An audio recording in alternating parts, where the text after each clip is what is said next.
영국 풋볼 인사이더에 따르면 로빈스는 토트넘이 챔피언스 리그를 병행하려면 스쿼드 뎁스가 중요하다. 손흥민은 큰 역할을 할 수 있다라며 기록은 전보다 떨어졌지만 손흥민이 어떤 유형의 선수인지 알지 않느냐며 잔류를 강력 주장하며 팬들의 공감과 지지를 받고 있습니다. 손흥민은 2015년 입단 이후 10년 동안 토트넘에서 397경기 출전 164골을 기록했습니다. 상징적인 존재지만 계약 기간은 이제 1년밖에 남지 않은 상황인데요. 재계약이 없으면 손흥민은 내년 여름 자유계약 신분이 됩니다. 이적설이 점차 구체화되는 이유이죠. 풋볼 런던은 이번 여름 손흥민의 이적 가능성이 그 어느 때보다 커지고 있다고 분석했습니다. 또한 손흥민의 30대 중반 나이와 체력 저하 우려도 이적설 배경인데요. 풋볼 런던은 손흥민은 다리에 녹이 쓴 것처럼 리듬을 찾지 못했고 공을 여러 차례 잃었다며 부진을 지적하기도 했습니다. 그러나 많은 매체와 팬들은 손흥민의 부상이 의심된다. 소니는 프리시즌에 가장 늦게 합류한 선수이다. 소니를 함부로 대하는 건 용납하지 않겠다 등의 반응을 보이고도 있습니다.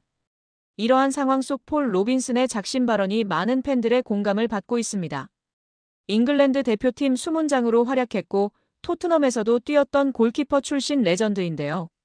그는 영국 매체 풋볼 인사이더가 운영하는 팟캐스트에 출연해 토트넘이 손흥민 매각을 통해 돈을 벌려고 하는 건 현명하지 못한 짓이다. 토트넘 주장이 가져오는 가치, 평판, 서포터들과 관계, 구단 가치 등 많은 것을 고려해야 한다고 말했습니다. 이어 토트넘과 손흥민은 12개월 계약 기간이 남았다. 유럽축구연맹 챔피언스리그에 참가하고 프리미어리그에서도 경쟁력을 유지하려면 구단을 잘 아는 선수로 스쿼드를 구성해 안정성을 확보하는 게 중요하다.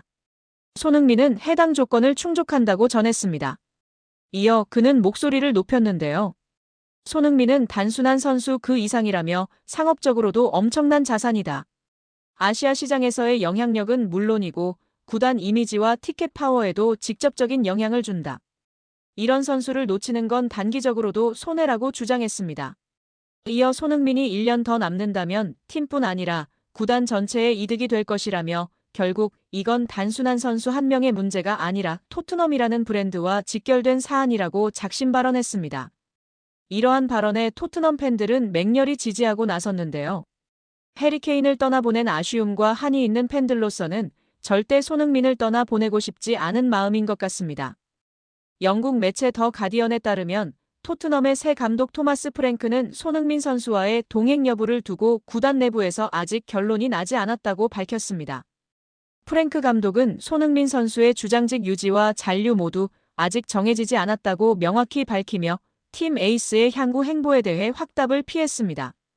매체에 따르면 프랭크 감독은 토트넘 첫 공식 기자회견에서 주장 선임과 관련해 아직 아무 결정도 내리지 않았다. 처리해야 할 사안이 많고 우선순위에 따라 정리 중이다고 밝히며 손흥민 선수의 주장직이 올 시즌에도 유지된다는 보장은 없음을 시사했습니다. 그는 프리시즌 첫 경기인 레딩전에서 손흥민 선수와 크리스티안 로메로 선수가 각각 주장 완장을 차고 45분씩 팀을 이끌 예정이라고 덧붙였습니다. 토트넘이 손흥민 선수를 새 계약 없이 떠나보낼 수 있다는 관측도 있으며 프랭크 감독의 발언은 이적 시장 마감 이후 손흥민 선수의 거취가 재논의 될 가능성에 무게를 실었습니다. 특히 손흥민 선수가 자신의 미래를 스스로 선택할 자격이 있지 않느냐는 질문에 프랭크 감독은 언제나 이런 상황은 복잡하다. 하지만 지금은 손흥민 선수가 완전히 전념해서 훈련을 잘하고 있고 내일 경기에 나설 것이다. 오랜 시간 한 구단에 있었던 선수 이야기는 늘 복합적이다.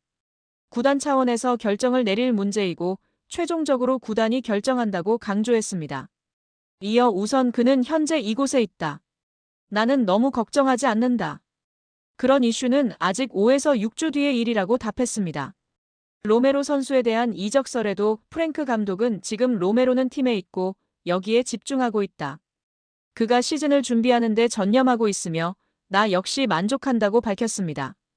기자회견 현장에선 프랭크 감독의 타이트한 메시지 관리도 두드러졌습니다.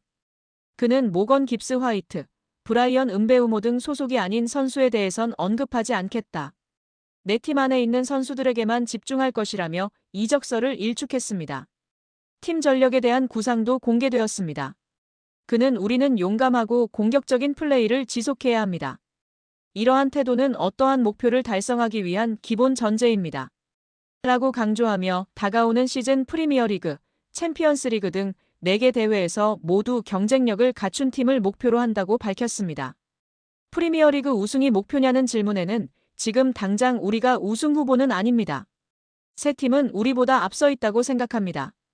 하지만 우리는 모든 대회에서 경쟁할 수 있도록 강하고 단단한 팀을 만드는 것이 우선입니다. 라고 답했습니다. 이날 프랭크 감독은 지난 시즌 우승 트로피를 들어올린 손흥민의 상징성과 10년간 토트넘에 바쳐온 헌신에 대해 손흥민은 팀과 클럽 양측에 매우 중요한 선수입니다. 드디어 클럽에서 자격 있는 트로피를 얻었습니다. 라고 언급해 현장에서 주목받았습니다. 기자회견 말미 프랭크 감독은 지금은 프리시즌일 뿐 진짜 현실은 개막 이후입니다. 5에서 6주는 좋은 에너지를 만들 수 있는 시기고 그 이후가 진정한 시험대입니다. 라고 전략적 포부를 밝혔습니다. 2005년 8월 22일 홍명보 당시 대한축구협회 이사는 파주 국가대표 트레이닝 센터에서 시작된 KFA 2급 지도자 강습회에 참가했습니다. 홍명보는 지도자 자격증이 없는 상태였는데요. 지도자를 할 생각이었다면 상급 지도자 자격증부터 따야 했습니다. 상급 지도자 자격증을 따면 유소년이나 초등학교 축구교실에서 지도자 생활을 할 수 있었습니다. 2급 지도자 자격증을 따려면 상급을 따고 2년이 지나야 했습니다. 하지만 홍명보에겐 예외 조항이 적용됐습니다. 협회는 국가대표팀에서 A매치 20경기 이상을 소화하거나 K리그 100경기 이상 출전한 경력자들에 한해서는 상급 지도자 자격증 없이 바로 2급 지도자 자격증을 딸 수 있게 했습니다. 2005년 9월 26일 협회는 딕 아드보카트 한국 축구 대표팀 신인 감독을 보좌할 코치 중 한 명으로 홍명보를 택했습니다. 지도자 자격증이라곤 전무했던 홍명보가 2급 지도자 자격증을 딴 지 3주 만이었습니다. 자격 논란이 불거졌습니다. 2급 지도자 자격증을 보유한 자는 중학교나 고등학교 팀만 지도할 수 있었는데요.